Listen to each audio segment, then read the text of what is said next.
For over 20 years, the Porsche Cayenne has been the undisputed king of the performance SUV world. It's the car that literally saved Porsche from going bankrupt and proved to the world that a heavy family hauler could actually handle like a 911. But right now, we're at a crossroads. The legendary roar of the V8 is being replaced by the silent hum of a battery. Purists are absolutely terrified. Is Porsche about to ruin their most important car by going fully electric? Can 5,000 pounds of luxury and batteries actually feel like a Porsche? Or is this just a glorified rolling iPad? Today, the wait is over. The 2026 Porsche Cayenne Electric isn't just an EV version of an SUV. It's a 1,100 horsepower monster that charges faster than you can grab a coffee and features technology literally taken from Formula E race cars. We're breaking down why this might be the most important vehicle Porsche has ever built. When you first look at the new Cayenne Electric, it's immediately recognizable. Porsche doesn't do weird designs just because a car is electric. They kept that iconic silhouette that people pay six figures for, the muscular haunches, the sloping roofline, and that aggressive stance. But here's the problem. An SUV is basically a brick flying through the air. In the EV world, being a brick means your range is going to be terrible. Porsche had to find a way to make this thing slice through the wind without making it look like a generic melted jelly bean like some of its competitors. If they got the aerodynamics wrong, the range would tank. If they changed the look too much, they'd alienate the loyal fans who buy these things every 3 years. The result is what they're calling functional beauty. Look closely at the front end, and you'll see those HD matrix LED headlights aren't just for show. They're part of a reworked aero curtain system. The bumpers are smoother, the wheel designs are aero-optimized, and there's a new active rear spoiler that adjusts on the fly. It looks sharper, meaner, and more modern, but it still screams Cayenne from a mile away. It's the perfect middle ground. It's futuristic without being cringy. Now, let's talk about the numbers, because this is where things get truly ridiculous. The base Cayenne Electric is coming out of the gate with a dual-motor setup delivering around 435 horsepower. That's plenty for most people, but Porsche doesn't just do plenty. The turbo badge on a car with no actual chargers has always been a point of tension for car geeks. If you're going to call it a turbo, it better be terrifyingly fast. The problem with big electric SUVs is they usually have one party trick, 0 to 60 in a straight line, and then they fall apart when you actually try to drive them hard because the motors overheat. Porsche solved that with a world first, direct oil cooling for the rear motor. This tech comes straight from their Formula E championship-winning cars. The Cayenne Turbo Electric produces a staggering 1,139 horsepower and over 1,100 pound-feet of torque. We're talking 0 to 60 in 2.4 seconds. That's faster than a Ferrari Enzo. It's faster than almost any gas-powered supercar on the road today. And because of that specialized cooling, it can do those launches back to back to back without the power dipping. It's not just fast for an SUV, it's just fast, period. But we have to talk about the elephant in the room: charging. Most EV owners hate the waiting game.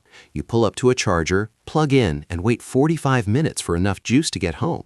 It's the #1 reason people stay away from electric cars. Porsche knew that. For a Cayenne owner, someone who is usually busy, successful, and impatient, a slow-charging car is a deal-breaker. If this car couldn't handle a long-distance road trip as well as the gas version, it was going to fail. Plus, they needed a massive battery to move this heavy SUV, but more batteries mean more weight, which usually kills the handling. They went with a massive 113 kilowatt-hour battery pack built into the car's structure, which actually makes the chassis stiffer and improves handling. But the real magic is the 800-volt architecture. This thing can charge at 400 kilowatts. To put that in perspective, you can go from 10% to 80% in just 16 minutes. You can add 180 miles of range in the time it takes to use the restroom and buy a bottle of water. And here's the kicker for 2026: wireless charging. Porsche is rolling out a floor pad you just park over in your garage. No cables, no mess, just park and it fills up. It's the ultimate lazy luxury feature we've been waiting for. Step inside and you'll realize Porsche has completely deleted the past. The interior is dominated by what they call the Flow display. It's a massive, curved OLED screen that spans almost the entire width of the dashboard. Most car brands are just slapping a giant iPad in the middle of the dash and calling it a day. It looks cheap, It's hard to use while driving, and it feels like a tablet stuck on with glue. Porsche customers expect craftsmanship. They want leather, they want tactile feel, and they don't want to be blinded by a giant glowing rectangle at night. Porsche actually listened. The driver gets a 14-inch curved digital cluster that mimics the classic Porsche dials, but with augmented reality overlays. The passenger gets their own 15-inch screen where they can stream movies or play games. But here's the cool part. It has a special filter so the driver can't see it. No distractions. They even kept physical switches for the air conditioning because, let's be honest, nobody wants to dive through 3 menus just to turn the heat up. It's high-tech, but it feels like a luxury lounge, not an electronic showroom. A Cayenne has to be two things: a comfortable luxury cruiser for the family and a sports car when the kids aren't in the back. Usually you have to compromise. If you want it to handle well, the ride is bumpy. If you want it soft, it leans like a boat in the corners. With all those batteries, the Cayenne Electric is heavy. Physics says a heavy SUV shouldn't be able to take a corner at high speeds without the tires screaming for mercy. Porsche's engineers were tasked with making this 5,000-pound beast feel light on its feet. If it felt numb or heavy, the Porsche badge on the hood wouldn't mean anything. Enter the Porsche Active Ride System. This isn't just air suspension. It's a system that can individually control the pressure in each corner of the car in milliseconds. When you accelerate, the car stays perfectly flat, no squatting. When you brake, it doesn't dive.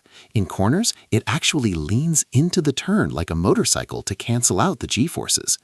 It's eerie how stable this thing feels. It feels half its weight. And on a twisty back road, it'll leave most dedicated sports cars in the dust while you're sitting in massaged, ventilated leather seats. So, let's talk brass tacks. The 2026 Porsche Cayenne Electric starts at around $109,000 for the base model and climbs way past $160,000 for the turbo. That is a lot of money for an SUV. In a world where you can buy a Tesla Model X or a Rivian for less, or even keep your gas-powered Cayenne for another 5 years, you have to ask, is the electric version actually better? Or are you just paying a Porsche tax for a car that's going to have a lower resale value in 5 years because the battery tech moved on? Here's the reality. This isn't just a better EV, it's a better Cayenne.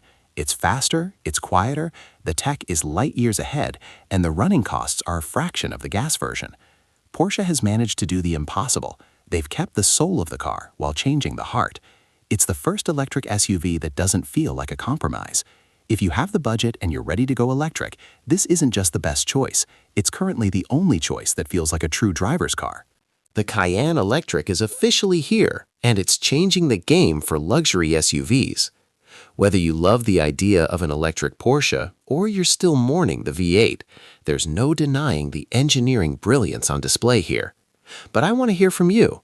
Is the wireless charging and 1,100 horsepower enough to make you switch? Or is a Porsche just not a Porsche without the sound of an engine? Drop a comment below and let me know your thoughts. I read every single one. If you enjoyed this deep dive into the future of Porsche, make sure to hit that like button. It really helps the channel out. And if you want to stay up to date on the latest in the world of high-performance cars and tech, subscribe and turn on notifications so you never miss a video. Thanks for watching, and I'll see you in the next one.